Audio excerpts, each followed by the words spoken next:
नमस्कार. आज आपण एका महत्त्वाच्या विषयावर बोलणार आहोत. जर महाराष्ट्रात सौर ऊर्जा वापरली जात असेल किंवा तसा काही विचार असेल तर हा विषय खूपच महत्त्वाचा आहे. कारण राज्य सरकार एक नवीन नियम आणण्याच्या तयारीत आहे जो थेट खिशावर परिणाम करू शकतो.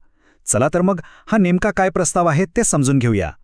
आणि हो, हा प्रश्न खरंच खूप महत्त्वाचा आहे, कारण महाराष्ट्र सरकार सौर ऊर्जा वापरणाऱ्यांवर एक नवीन वीज शुल्क म्हणजेच इलेक्ट्रिसिटी ड्युटी लावण्याच्या तयारीत आहे. आणि याचा सरळ अर्थ असा की यासाठी अतिरिक्त पैसे मोजावे लागू शकतात. तर या सगळ्या बातमीचा केंद्रबिंदू हाच आहे. जे नागरिक स्वतःच्या घरांवर सोलार पॅनल लावून वीज तयार करतात आणि ती वापरतात, त्यांच्याकडून आता वीज शुल्क म्हणजेच इलेक्ट्रिसिटी ड्युटी वसूल करण्याचा सरकारचा प्रस्ताव आहे. खरं तर सोप्या भाषेत सांगायचं झालं तर हा एक प्रकारचा नवीन करच आहे. आता साहजिकच एक प्रश्न मनात येतो की हे नवीन शुल्क नेमकं कोणाकोणाला लागू होणार आहे, म्हणजे या प्रस्तावाच्या कक्षेत नक्की कोण कोण येतं. चला तेच पाहूया. तर इथे बघा, हे अगदी स्पष्ट दिसतंय. ज्यांच्या घरांवर सोलर रूफटॉप आहेत त्यांना हे शुल्क लागू होणार. जे लोक सौरऊर्जा निर्माण करतात त्यांनाही हे लागू होणार.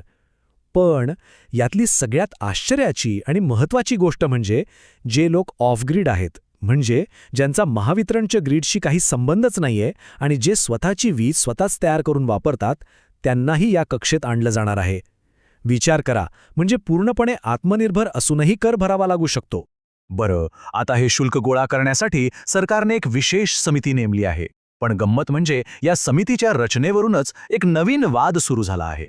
आणि हा वाद का आहे ते इथे स्पष्ट होतंय.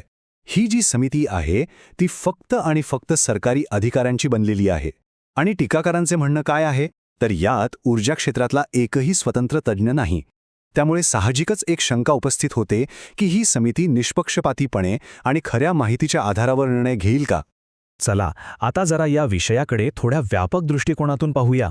कारण सौर ऊर्जेच्या बाबतीत राज्य सरकार आणि केंद्र सरकारच्या धोरणांमध्ये एक मोठा विरोधाभास, एक तफावत दिसून येते. आणि हा विरोधाभास काय आहे ते इथे अगदी स्पष्ट दिसतंय. बघा, एका बाजूला केंद्र सरकार आहे जे सौर ऊर्जेला प्रोत्साहन देण्यासाठी लोकांना सबसिडी म्हणजे आर्थिक मदत देत आहे, आणि दुसऱ्या बाजूला आपलं महाराष्ट्र सरकार जे त्याच लोकांवर एक नवीन कर लावण्याचा विचार करतंय. म्हणजे एकाच गोष्टीसाठी एकाकडून प्रोत्साहन आणि दुसऱ्याकडून दंड. हे थोडे विचित्र नाही का. आणि साहजिकच आहे, या अशा परस्पर विरोधी धोरणांमुळे नागरिक आणि तज्ज्ञांमध्ये प्रचंड नाराजी आहे, संताप आहे. त्यांचा मुद्दा अगदी सरळ आहे. ज्या गोष्टीसाठी केंद्र सरकार आपल्याला प्रोत्साहन देत आहे त्याच गोष्टीसाठी राज्य सरकार आपल्याला शिक्षा का देत आहे. आणि अखेरीस या सगळ्या चर्चेचा आणि वादाचा केंद्रबिंदू येऊन थांबतो तो एका मूलभूत प्रश्नावर. हा तोच प्रश्न आहे जो या निर्णयामुळे प्रभावित होणाऱ्या नागरिकांकडून विचारला जातोय. तो प्रश्न हा आहे, प्रदूषणमुक्त ऊर्जेसाठी जे योगदान देत आहेत, ज्यांनी स्वतःच्या पैशाने सोलर पॅनेल बसवले आहेत, अशा नागरिकांवर हा अतिरिक्त आर्थिक बोझा का टाकला जातोय. खरं तर हा एकच प्रश्न या संपूर्ण वादाचं सार सांगून जातो.